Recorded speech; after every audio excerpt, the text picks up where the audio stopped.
All right, without further ado, I call the Prime Minister. Will the Prime Minister, Rebecca Blair, come up and give a speech not to exceed 5 minutes in length?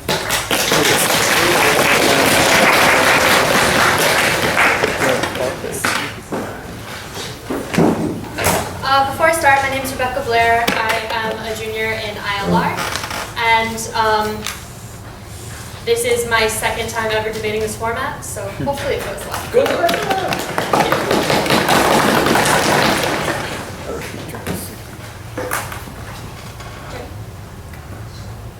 What this debate is fundamentally about is the concept of choice and what constitutes choice.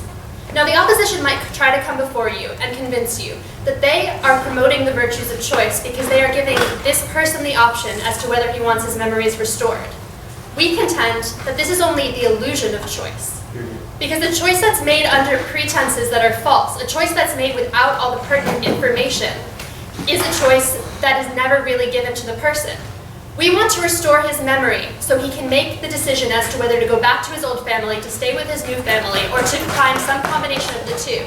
And it's only with all the information that that choice can be respected. Now, I'm going to address 2 points today. First is this person's responsibility towards the other people in his life. And next, why the decision to restore his memory would be better for him as a person and for the ideals of free choice. But before I do that, I want to make one critical observation that I think is going to underlie all the arguments in this debate, which is that a person's identity is not composed solely of their memories. Now, when they come up, they might try to convince you that this is a different person than he was before, just because he doesn't retain all the memories from his past life. We would say that a person is composed of many things. One is their memories. One are their experiences, regardless of whether or not they're memorized. One is their genes, their internal genetic code. Now, this man may not retain all his memories from his past life, but he is still the same person as he was before, because those memories are carried by the people who knew him. Because the mark that he left on those people's lives still remains. And for that reason, we can't treat this as if it's two different people separated by an accident. Yes, Auntie? When you reintroduce memories to somebody who already has completely new memories in his new life, you don't change him back to the person he was. You make him a third, completely different person from both the new person and the old person. I would contend that he is the same person throughout any of these states. Now, yes, we are not returning him back to the person that he was before because we can't get rid of the memories that he obtained between his accident and the present time. However, what we are doing is making him a whole person. We are returning the part of the memories that he lost from his past life. That's not to say he's being turned into a new person altogether. We are just making him whole again. And that is critical for him to be able to make an informed decision about how to live his life from this point forward. Now, to say that a person is a different person than they were before after an accident would be like to say when a person contracts Alzheimer's, they cease to be the person that they were before they had the disease. But that simply isn't true because identity is so much more complicated than just memories. First of all, those memories are still stored within him. They're just not easily accessible by his conscious. But also, even if those memories are stored externally, meaning that they're stored by the people who he met and who shared those experiences with him, they still exist, and they can comprise his identity. And that's why we need to treat this this person as one whole person who happens to go through a continuum with different levels of conscious cognizance of his memories. So now for the 2 points that I said I was going to talk about before. The first one are the consequences of his actions that he took part in before the accident. Now, this isn't just about what is best for this man, because he is not the only person who would be affected by this decision. He had a family before this accident. He had a wife and he had kids, and right now he is not in a position to make decisions that are respectful of their outcomes. But he has a responsibility to do that. When he made the decision to marry this woman and to have these kids, even if he can't remember making those decisions, he still carries the responsibilities for those decisions, and we can't just turn our back on those people because he doesn't remember being a part of their lives. Not right now, sorry. And then the next point is why it's better for him. Now, they might try to convince you that it's unfair to make him unhappy by restoring his memories. But we would contend that just asking what state he's going to be happy in is way too superficial a way to assess the situation. Because we think that knowing the whole truth about your life has intrinsic value in itself. We think having complete control over your own outcome has intrinsic value, regardless of whether or not you feel happy at the time. Because our major contention here is that ignorance should never be bliss. That it might seem initially easier to turn your back away from these memories and turn your back away from this life that you led before. But even if it doesn't make you as happy, there is still intrinsic value in knowing your own life and in being able to make a decision that addresses every decision that you've made from this point forward. It is for this reason that we believe that choosing to restore his memories is the only way to take the power away from the accident and give it back to him and give him control over his own outcome.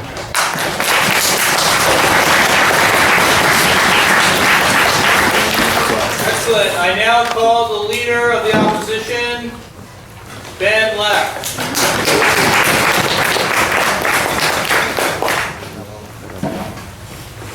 Hi everyone, my name's Ben Leff. I'm a senior, can't believe it. I remember sitting right where all of you were. It's been an incredible 4 years on the debate team.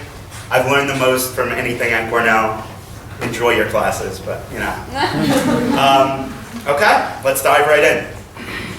What I would love is for Rebecca to get up in front of this man with amnesia and explain the benefits of him choosing to restore his memory.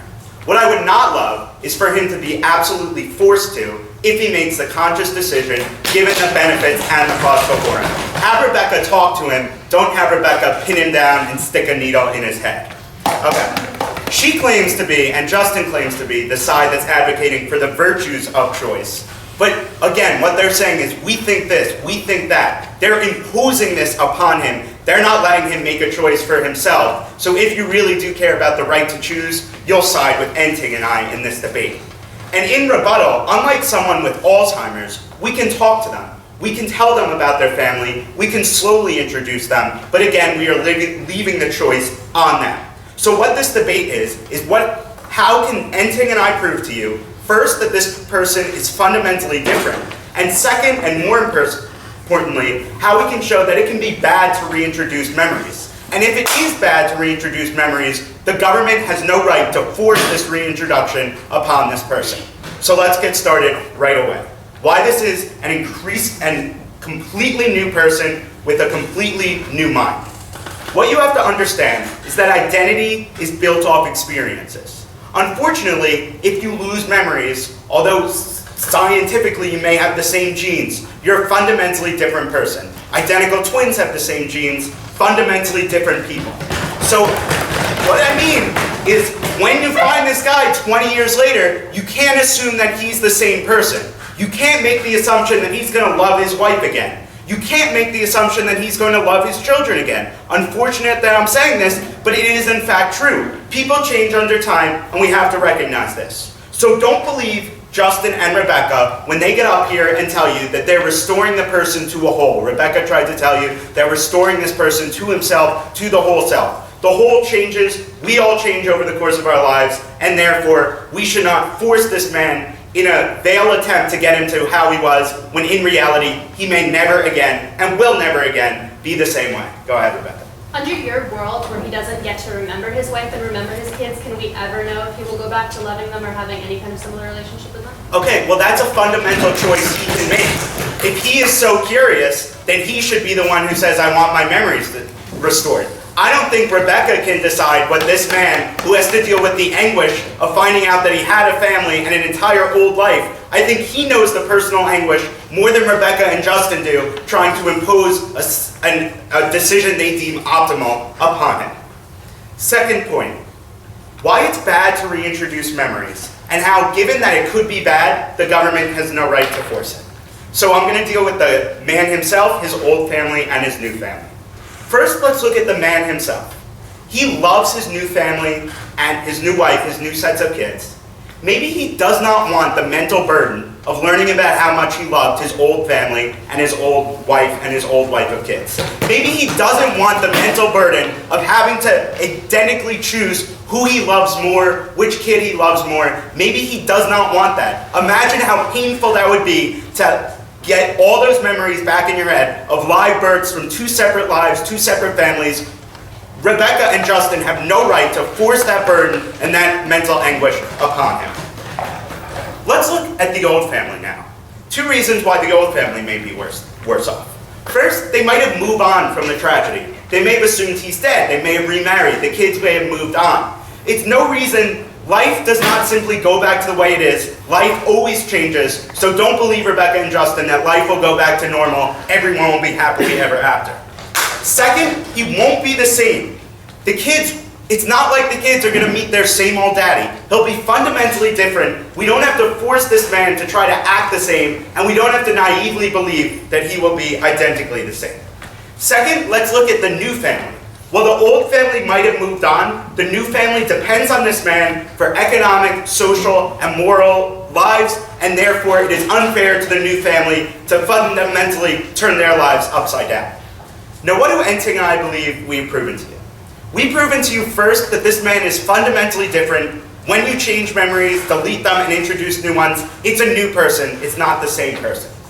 More importantly, there's the potential that his life is worse off. Therefore, he may make a very rational decision not to have his memories restored. I just painted you a very rational picture for why that might be the case. And because this is a realistic case and is a potential case, Rebecca and Justin have absolutely no right to force this choice upon him and to force him to get his memories restored. Proud to oppose. Thank you.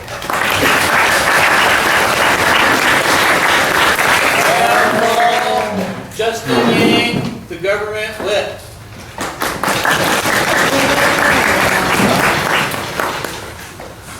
Hi, I'm Justin. I'm also a senior. So sad, but yeah, debate has been the most important part of my criminal experience so far. Without further ado, I'll get started.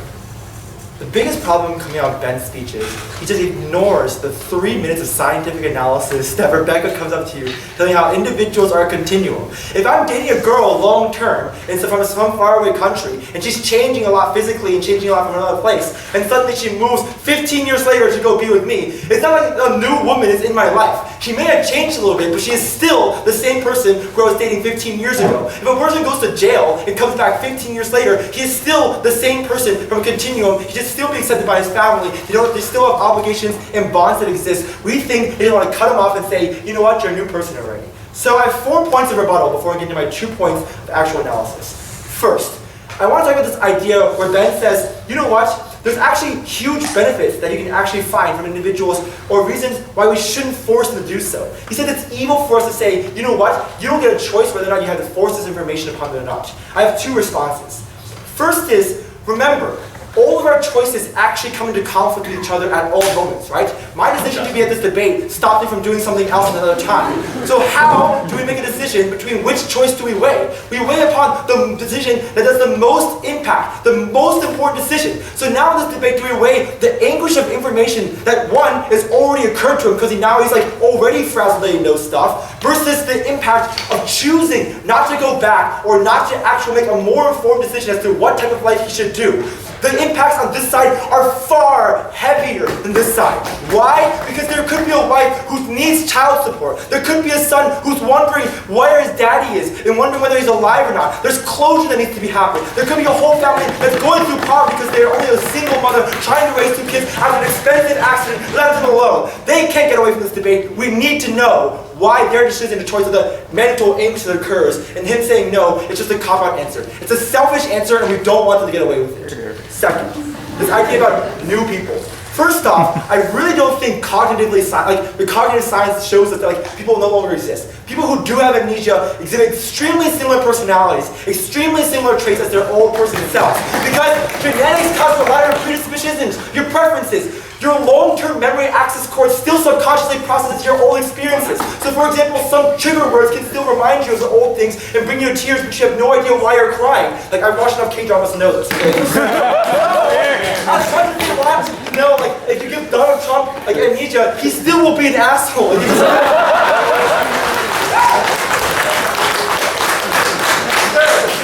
I want to destroy this idea about the anguish of information because I want to make them for certain lose that cost-benefit analysis weighing mechanism I told you about, right? So he says there's a lot of damage that can happen to this person. First off, I told you how this damage is already done because he's always going to question and nagging to himself, what is my other life? what's happened on the other side, what has happened. But secondly, we have to tell you that his decision to know causes actually more anguish because he needs the information. Rebecca told you, informed choices, meaning having more information, actually leads to better choices in the very end. So for example, whenever they talk about there could be possibilities of him being harmed, of the old family, the new family, it's just as likely he might be beneficial on all those cases as well. The old family might welcome his old harms. He may have two families as well. He might also help out all these individual people. They're just literally making hypotheticals that help their case out the most and saying, we support only these cases, this will only happen this way. But in our world, we give him the power. We give him the choice. We say, this is your decision. You're the only one who knows what will make you the happiest the most. You should opt to know this information for your own beneficial sakes. No thank you. Okay. Fourth, this idea about the worst for old families and new families. Look, okay, people owe obligations to old people. And that's what we think actually wastes on the stage. Okay, Okay. If people don't change and a woman loved you 15 years ago, Justin, should you force her to stay with you if she doesn't like you now? Look, this is where you're completely missing the debate, right? We're not forcing him to go back to his old life. We're just giving him the choice to decide whether or not he wants to go back to his old life. Right?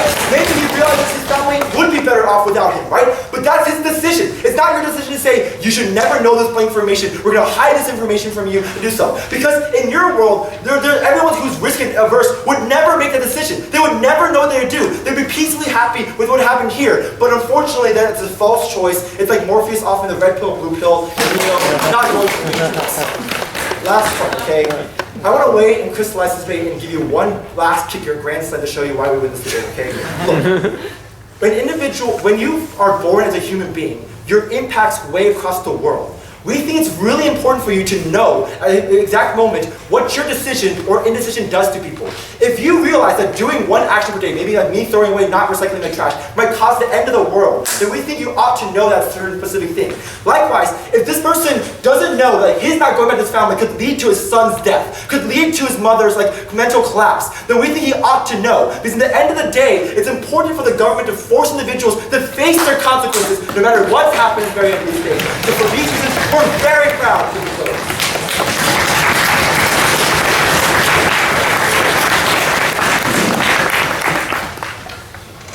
I now call the final speaker of today's debate, En-Ting Lee.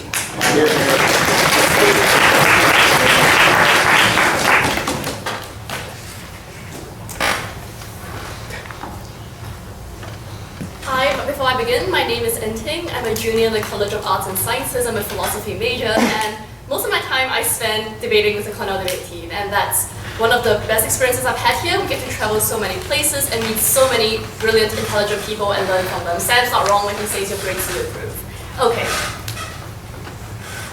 When Justin comes up here and tells you he wants you to know what consequences your decision is going to have, he completely ignores Ben's speech because Ben says we would be happy for you to tell him that you can choose whether or not to take the pill or to restore your memory. But more than that, you can choose whether or not you want to pump your friend for more information about your old life, for you to gradually have time to grow reaccustomed to the idea that yes, you do indeed have an old life, you do have an old wife, you do have two kids who were kids if your memories were restored, but are now adults with lives and memories of their own. This information should not be dumped onto you, forcing you to make the choice to assimilate it immediately within the course of a few weeks or days, when most amnesias actually take years and years to even regain some fragments of their memory. Forcing this choice onto the man doesn't just mean forcing him to accept the consequences of the choice. It also means forcing him to take the choice and the information, because information is power here. Take this information without being able to be mentally equipped, talk to people around him, make the decision, and he needs to do all this in order to re-assimilate into the old life, if that's what he wants. Audience, for all intents and purposes, the old man is dead. Everything that made him what he was, which is an accumulative sum of his human experiences, all his interactions with the people around him, the choices that he used to make, but now no longer does. All these things have disappeared, and all you're left with is some shoddy science about genetics and memory and cognitive biases and twitches. Yes, this might be true, but honestly, having the same similar sort of predispositions as someone else does not actually make them the same person. I could be non-risk averse, my best friend could be non-risk averse. This does not mean that we will always make identical decisions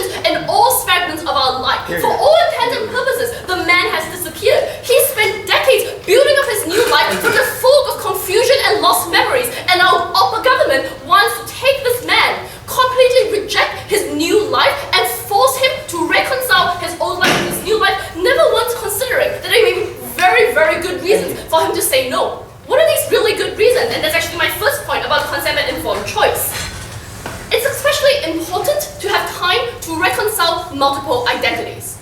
If you make different choices over the course of multiple lives, you also set up different moral frameworks for yourself. You set up different, even religious identities for yourself. It's impossible for you to reconcile sometimes the person you were from way back before you lost your memory with the person that you are now. Simply because since you haven't made the same choices, since you don't actually remember having lived your experiences, even if you have the memories, you can't say for sure that you will be able to reconcile these things. What does this mean for you? It means months and months of mental anguish once this is forced upon you without first having a chance to prepare yourself for it. It means that you stay up at night wondering, what has gone wrong? Why am I no longer the person I used to be? Or do I even want to be the person I used to be? It means that your new family who married you, or your new wife who married you, thinking that you were one person, now finds herself married to someone completely different, someone completely rewriting his own identity from scratch. We posit to you, audience, that this is just blatantly unfair for you to force upon someone since he will basically not know any of the consequences. No thank you, Justin.